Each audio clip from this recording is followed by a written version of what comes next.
सी बात है।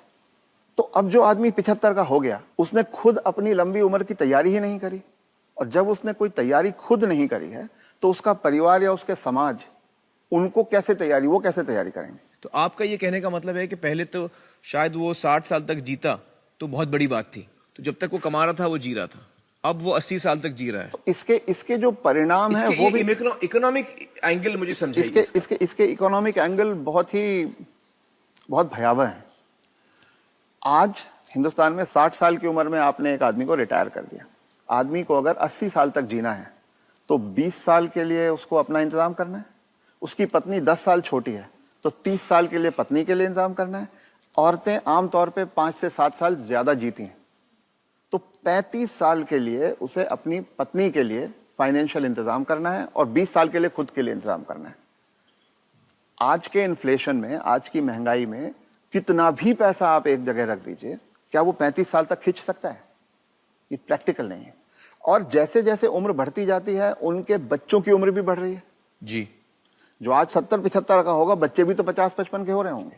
वो अपना बुढ़ापा देखेंगे, वो अपनी लड़की की शादी देखेंगे, वो अपने मकान की किस्त चुकाएंगे।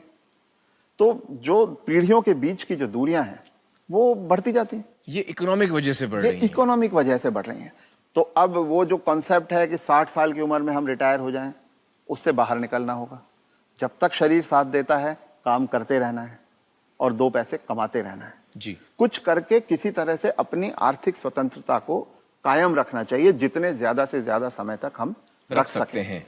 अपने आप को वोकल रखना भी बहुत ज्यादा जरूरी है।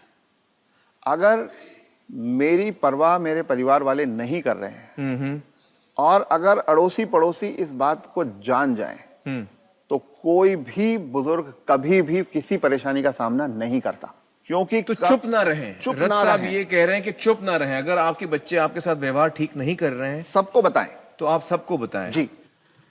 रथ साहब, बहुत सारे जो बुजुर्ग हैं हमारे समाज में, उन पे प्रेशर आता है बच्चों की तरफ से कि आपकी जो जायदाद है या जो घर है या जो प्रॉपर्टी है, जो कुछ भी आपके पास है, वो आप हमारे नाम कर दें।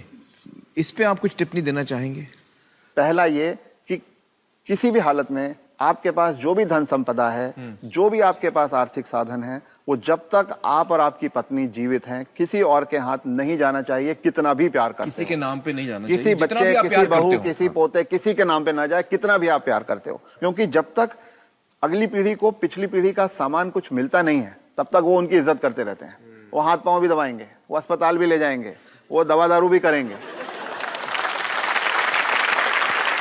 और वो ही माँ बाप सबसे ज्यादा सफर करते हैं जो अपने प्यार के कारण उमड़ते चले जाते हैं। मेरा बेटा, मेरी बेटी, मेरी बहू, मेरा पोता, जो ये मेरा मेरा करना जिसने शुरू किया, बस वहीं से उनके दुर्गति के दिन शुरू हो जाते हैं। इसलिए सबको ये ध्यान रखना चाहिए कि कुछ भी हो जाए, कोई प्रलोभन आए, कोई इमोशनल ब्लैकमेल हो, कुछ हो, उन्हें अपने पास अपनी चीज को रखना चाहिए।